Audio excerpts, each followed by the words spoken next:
If that standard bearer is the former president, if he is the nominee, would you support him? Well, I think we'll have better choices, and I really trust Republican voters to sort it out. Again, I'm very proud of the record of the Trump-Pence administration.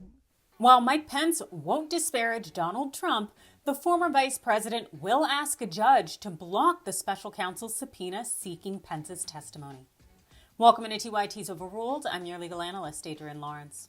On Monday, we learned that Mike Pence filed a motion late Friday night asking a federal judge to block a grand jury subpoena for his testimony about January 6th. Now, the subpoena was issued by special counsel Jack Smith, who is investigating former President Donald Trump. The former vice president argues that the Constitution's speech and debate clause protects him from testifying. The Pence motion, filed as part of sealed proceedings, seeks to stop testimony pertaining to his legislative functions around January 6, which could potentially include a broad swath of testimony. It is separate from Trump's motion, which argues that the former president can shield former aides from sharing internal communications. Likewise, special counsel Smith seeks documents related to January 6 and Pence's interactions with Trump.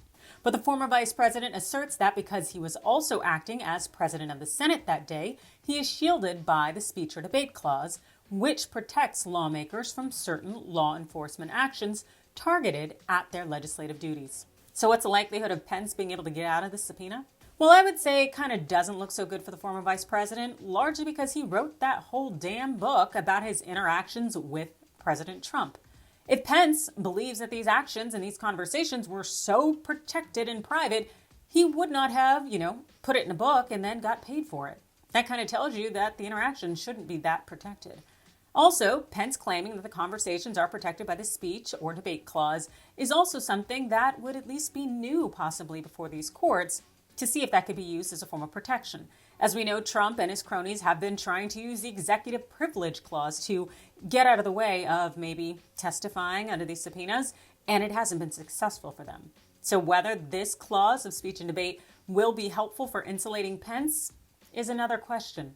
It does seem like those speech or debate clause activities would possibly be limited in scope in some way to maybe around January 6th, but if there is a lead up or there was an aftermath, that possibly could be subject to the subpoena. We'll have to see. In the meantime, you let me know why it seems that Mike Pence is so willing to protect Donald Trump, even though Donald Trump sicked all of his minions on the man and put his life in danger on January 6th, and then proceeded to taunt Pence for months thereafter. That's not a yes in terms of supporting Trump if he's the nominee. I'm very confident we'll have better choices come 2024, and I'm confident our standard bearer will win the day. I just don't get it, but maybe you do. Let me know in the comments below. Hit that like and follow button, and thanks for watching.